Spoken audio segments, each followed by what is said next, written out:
जब माँ के आत्मसम्मान से बढ़कर बेटे के लिए पैसे हो जाएं।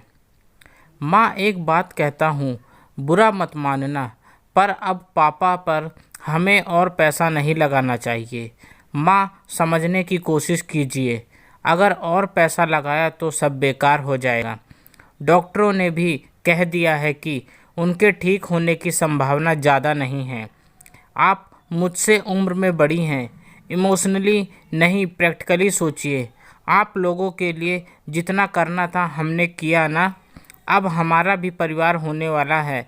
ऐसा तो है नहीं कि घर में पैसों का पेड़ लगा हुआ है, अभी ख़त्म हो जाएगा तो फिर अगले सीजन में आ जाएगा।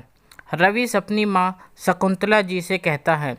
शकुंतला जी एक पल को हैरान हो गई, फिर अस्पताल के बिस्तर पर पड़े अपने पति को देखते हुए बेटे से बोली, एक बात कहूँ रवि, जब तुम पैदा होने वाले थे तो मेरी तबीयत बहुत ख़राब हो गई थी। मुझे चिकनगुनिया हो गया था। जिस रोज़ तुम पैदा हुए थे कुछ घंटे बाद ही डॉक्टरों ने कहा था ये बच्चा ज़्यादा से ज़्यादा 1-2 दिन बचेगा, और अगर बच भी गया तो मानसिक रूप से बीमार होगा। इलाज में न जाने कितने खर्च हो जाएंगे, और ज़रूरी नहीं कि ये स्वस्थ ही रहेगा। रवीश मुंह बनाते हुए बोला, तब तो आप लोगों ने मेरा इलाज ना करवाने का फैसला किया होगा। शकुंतला जी मुस्कुराईं और बोली, बेटा, हमारे रिश्तेदारों ने तुम्हारे पापा को बहुत समझाया कि कोई बात नहीं, ईश्वर चाहेगा तो दूसरा बच्चा दे देगा। पर तुम्हारे पिता ने कहा, नहीं, देने वाले ने जब दिया है तो उसकी देखभाल करने की जिम्मेदारी हमारी है। उन्होंने अपना सब कुछ दांव पर लगा दिया, यहाँ तक कि उन्होंने पुश्तैनी मकान भी उन्होंने बेच दिया था, पर तुम्हें वो खोना नहीं चाहते थे। पता है क्यों? क्योंकि वो तुमसे प्यार करते थे। वो तुम्हें अपना मानते थे, तुम्हें कभी बोझ नहीं समझा, जो कि तुम आज अपने पिता को समझ रहे हो। रवीश झल्लाते हुए बोला, माँ, सबकी किस्मत मेरे जैसी नहीं होती है। कहीं ना कहीं पापा को ज़रूर लगा होगा कि जहाँ वो पैसे लगा रहे हैं वहाँ उन्हें सफलता मिलेगी, और मुझे यहाँ नहीं, बिल्कुल नहीं लगता। ज़िंदगी तो एक जुआ है, पर जब जान रहे हैं कि आगे हार ही मिलेगी तो क्यों पैसे लगाएंगे। और एक बात, पापा की ख़राब स्थिति के बारे में मैंने उनके दफ्तर में बता दिया है। हो सकता है उनके दफ्तर से कुछ लोग आपके पास आएंगे। आप उन्हें कह देना कि आगे चलकर पापा की नौकरी आपको मिले। शकुंतला जी बोली, पर ऐसा क्यों रवि? तुम्हारे पास तो नौकरी भी नहीं है, तुम्हें पता है ना। इसी कारण से तुम्हारी शादी भी नहीं हो रही थी। वो तो तुम्हारे पापा ने सब कुछ खोकर अपनी मेहनत से दोबारा सब कुछ हासिल किया, और आज हमारे सर पर अगर छत है तो तुम्हारे पिता की मेहनत की बदौलत है। अगर वो नौकरी तुम्हें मिल जाएगी तो तुम्हें अब नौकरी के लिए भटकना नहीं पड़ेगा। बेटा, तुम्हारे ससुराल वालों ने तुम्हारे पिता की नौकरी, संपत्ति सब देखकर ही अपनी बेटी से तुम्हारी शादी की थी। कब तक बिना नौकरी के रहोगे? रवीश गुस्से में बोला, अरे माँ, जितना कहूँ आप बस उतना ही कीजिए। अच्छा तो है आपको पापा की नौकरी मिल जाएगी, और अगर मुझे नौकरी मिल गई तो 2-2 कमाई घर में आएगी। फिर जिसका मन होगा नौकरी करेगा या छोड़ देगा। पैसे क्या आपको काटते हैं? शकुंतला जी बोली, तुम्हारे पापा ने मुझे आज तक काम नहीं करने दिया, क्योंकि वो करते थे कि माँ बाप के घर में भी तुमने बहुत संघर्ष किया। अब मेरे रहते मैं तुम्हें सुख दूंगा। अब अगर बेटा माँ से काम लेना चाहता है तो अब मैं कर भी क्या सकती हूँ। बेटा, मैं तो ज़्यादा पढ़ी लिखी भी नहीं हूँ, बस हायर सेकेंडरी पास हूँ। मुझे कैसी नौकरी मिलेगी? रवीश बोला, अरे जैसी भी नौकरी मिले वैसी भी, मुझे तो वो नौकरी करनी नहीं है। फिर आपको चपरासी की नौकरी मिले या स्वीपर की नौकरी, क्या फ़र्क पड़ता है? मतलब पैसा आने से है। वहीं खड़ी रवीश की पत्नी कनक बोली, मम्मी जी इतना क्यों सोच रही हैं? आप क्या दादी बनना नहीं चाहती हैं? पैसों की कमी के कारण तो हम परिवार नहीं बढ़ा रहे हैं, और वैसे भी पापा जी रहें या ना रहें, उनकी अंतिम इच्छा तो यही होगी कि उनका वंश बढ़े। बेचारी शकुंतला जी आखिर कोसती भी तो किसे, अपनी औलाद को या अपनी परवरिश को। वो चुपचाप भगवान से प्रार्थना करने लगी कि किसी तरह उनके पति स्वस्थ हो जाएं, जिसकी उम्मीद सबने छोड़ दी थी। पर उन्होंने उम्मीद नहीं छोड़ी थी, क्योंकि उम्मीद पर यह दुनिया टिकी होती है। अगले दिन अस्पताल से शकुंतला जी को फ़ोन आया कि आप अपने पति को अब घर ले जाइए। शकुंतला जी बोली, क्यों? अस्पताल वालों ने बोला, आपके बेटे ने कहा है अब वो अस्पताल का खर्चा नहीं उठा सकते, तो आप मरीज को अब घर ले जाइए। इतना कहकर फ़ोन रख दिया। शकुंतला जी गुस्से में आवाज़ लगाई, रवीश कहाँ हो? रवीश कमरे से बाहर आया और बोला, क्या हुआ माँ, क्यों चिल्ला रही हो? शकुंतला जी बोली, अस्पताल से फ़ोन आया था कि तुम्हारे पापा को घर लाना पड़ेगा। रवीश बोला, हाँ, वहाँ रहकर भी वो क्या करेंगे? ज़िंदगी तो उनकी बचने वाली नहीं है। कम से कम हमारी ज़िंदगी तो खराब ना हो। अब जितने दिन जीना होगा वो घर पर ही रहेंगे। अस्पताल में रहने से उम्र लंबी नहीं हो जाती है। और आपको तो खुश होना चाहिए कि उनके आखिरी समय में उनके घर वाले उनके आसपास रहेंगे। वहीं कोने में बैठी शकुंतला जी की सास सुनैना जी बोली, हे ईश्वर, ये सुनने से पहले मुझे क्यों नहीं उठा लिया? क्या इसी दिन के लिए तुम्हारे माँ बाप तुम्हें मौत के मुंह से वापस लेकर आए थे, ताकि तुम उन्हें पल पल तड़पता हुआ देख सको? कनक कमरे से बाहर निकलकर आई और बोली, दादी आप तो चुप ही रहिए। कमाने वाला कोई इस घर में है नहीं और खाने वाले हजार हैं। अरे लोगों के घर में एक बुढ़े होते हैं, हम क्या हमारे घर में बूढ़ों की फौज खड़ी कर ले? और दादी, अगर पापा जी के बचने की उम्मीद होती तो क्या ये उन्हें बचाते नहीं? अरे डॉक्टर ने जब कह दिया कि वो ज़्यादा दिन नहीं बचेंगे तो फालतू में पैसे खर्च करके क्या करना? चलो जी। इतना कहकर कनक रवीश के साथ कमरे में चली गई। शकुंतला जी फटाफट सुनैना जी को दलिया और चोखा दी और बोली, माँ जी आज ज़्यादा कुछ नहीं बना पाई हूँ, इसे खा लीजिए और याद से दवाई ले लीजिएगा। तब तक मैं जाकर अस्पताल से इन्हें लाने की व्यवस्था देखती हूँ। कमरे से रवीश बोला, माँ जाने की ज़रूरत नहीं है, वो लोग एम्बुलेंस में पापा को भेज देंगे। फिर भी अगर आपके जाने की इच्छा है तो जाइए। सुनैना जी बेचारी आंसू बहाते हुए बोली, बहू जब अपनी औलाद ऐसी निकल जाए तो क्या ही करोगी? जाओ जाओ, अब तो तुम्हें ही सब करना है। बेचारी शकुंतला जी भागी भागी अस्पताल पहुंची और पति को लेकर घर पर पहुंची। आते ही कनक बोली, मम्मी जी हमने पापा जी और आपके रहने की व्यवस्था बरामदे वाले कमरे में कर दिया है, क्योंकि घर के अंदर अगर पापा जी रहेंगे तो दवाइयों की बदबू आएगी। फिर आप मेरी हालत तो देख ही रही हैं, लोग बाग इन्हें देखने आएंगे तो घर के अंदर आने की क्या ज़रूरत है? बरामदे वाले कमरे पर ही मिलकर वो चले जाएंगे। मैंने ठीक किया ना? शकुंतला जी थकी हुई निगाहों से बहू को देखी और बोली, बहू अब क्या ही अच्छा और क्या ही बुरा, जो तुम लोग करो सब ठीक है। जब ऊपर वाले ने ही सब कुछ बिगाड़ दिया तो अब और क्या बिगड़ेगा? इतना कहकर वो पति के रहने की व्यवस्था करने लगी। शकुंतला जी बाहर के कमरे में शिफ्ट क्या हुई, उन्हें तो मानो घर के हर चीज़ से बेदखल कर दिया गया हो। जब भी वह रसोई या फिर अपने कमरे की तरफ जाती तो कनक कहती, क्या बात है मम्मी जी, कुछ लेना है क्या? अगर कुछ चाहिए तो मुझे बताइए, उस कमरे में मैंने बहुत ज़रूरी सामान रखा है। शकुंतला जी चुपचाप वहाँ से निकल जाती थीं, मानो वो अपने घर में नहीं किसी और के घर में रह रही थीं। एक दिन उनके पति के दफ्तर से कुछ लोग उनसे बात करने आए। रवीश ने पहले ही उन्हें कह दिया था, माँ जो मैंने कहा था वही कहना। शकुंतला जी ने वैसा ही कहा। दफ्तर वालों ने कहा, शकुंतला जी आप भी उनकी नौकरी कैसे कर पाएंगी?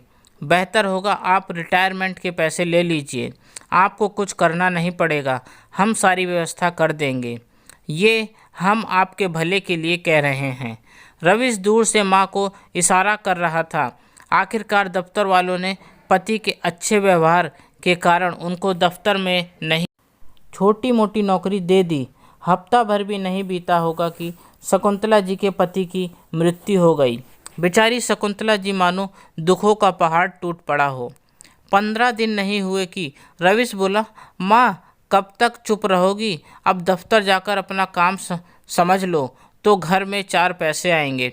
सुनैना जी बोली, तुम जैसी औलाद भगवान किसी को ना दे। जिस उम्र में औलाद कमाकर माँ बाप को खिलाते हैं, तुम अपनी माँ से अपने खर्चे के लिए काम करवाना चाहते हो। ईश्वर से डरो, वो सब देख रहा है। जो बोओगे कल को वही काटना पड़ेगा। रवीश बोला, दादी अब तो पापा भी नहीं रहे तो मुझे किसी का डर भी नहीं है। इस छत के नीचे रहना चाहती हो, चुपचाप कोने में पड़ी रहो, वरना किसी वृद्धा आश्रम में छोड़ आऊँगा। रवीश के तेवर देखकर शकुंतला जी बोली, बेटा ये कैसी बात कर रहे हो? मेरे रहते अम्मा जी कहीं नहीं जाएंगी, मैं कल ही दफ्तर जाऊंगी। इतना कहकर शकुंतला जी अपने पति को याद करके रोने लगी। धीरे धीरे समय व्यतीत होने लगा। शकुंतला जी को बिजली विभाग के दफ्तर में एक प्यून की नौकरी मिल गई, जहां फाइल यहां से वहां करना या फिर कर्मचारियों की सुविधा का ध्यान रखना होता था। वक्त बीतता गया, शकुंतला जी की हालत बद से बदतर होती गई। जब औलाद को माँ बाप की इज्जत से बढ़कर पैसा हो जाता है तो शायद ऐसी ही दशा होती होगी। एक रोज रवीश किसी नए मित्र के साथ बिजली विभाग के दफ्तर में गया था। बातों बातों में अफसर ने कहा, सुनो वो 502 नंबर की फाइल तो लेकर आना। शकुंतला जी फाइल लेकर आई और बोली, साहब ये लीजिए 502 की फाइल। जैसे ही उन्होंने रवीश को देखा, अचानक उनके मुंह से निकला, बेटा रवीश तुम यहाँ? रवीश एक पल को हैरान हो गया, फिर इधर उधर देखा और बोला, कौन बेटा? किसका बेटा? अपनी औकात देखो और मेरे कपड़े देखो, क्या तुम्हें मैं तुम्हारा बेटा लगता हूँ? रवीश का मित्र हंसने लगा और बोला, छोड़ना यार, बेचारी इस उम्र में भी काम कर रही है, हर किसी अच्छे लड़के में अपने बेटे को देख रही होगी, क्योंकि इसके बेटे ने तो इसे काम पर लगा रखा है। शकुंतला जी हाथ जोड़कर माफ़ी मांगी और दफ्तर से बाहर निकल गईं।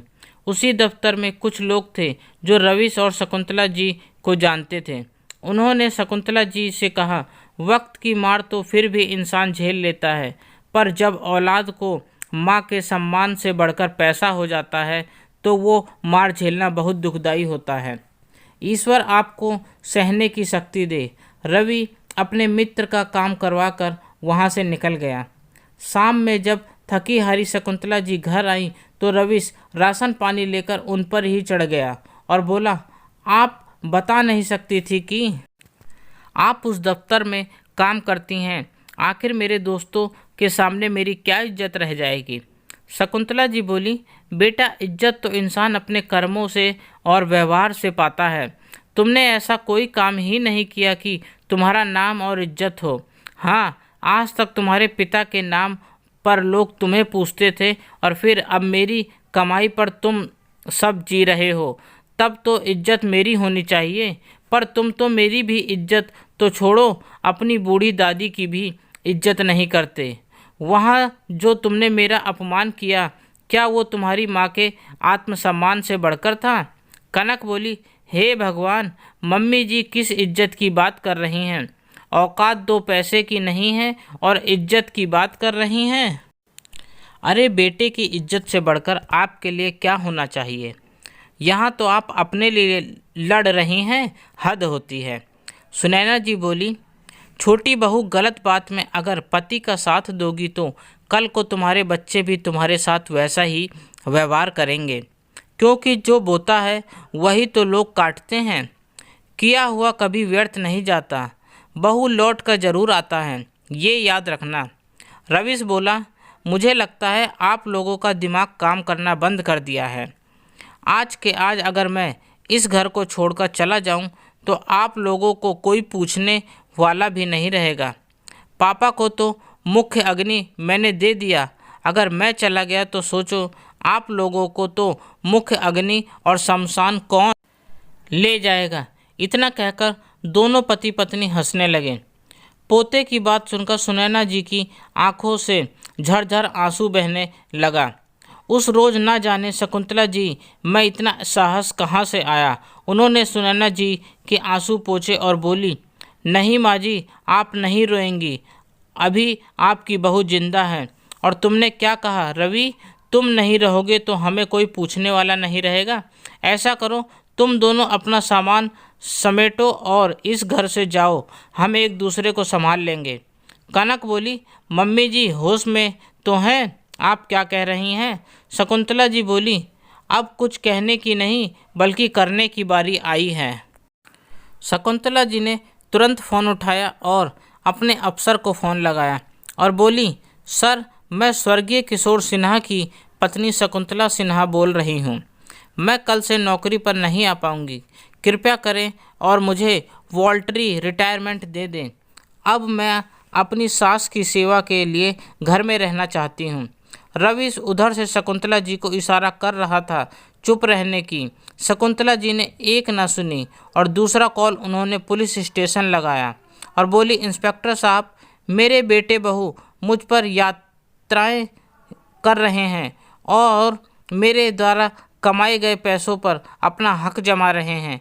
अगर आप मेरी मदद कर देते तो मेरा बुढ़ापा कट जाता। मेरा पता ये है। फिर उन्होंने फटाफट अपना पता लिखवाया।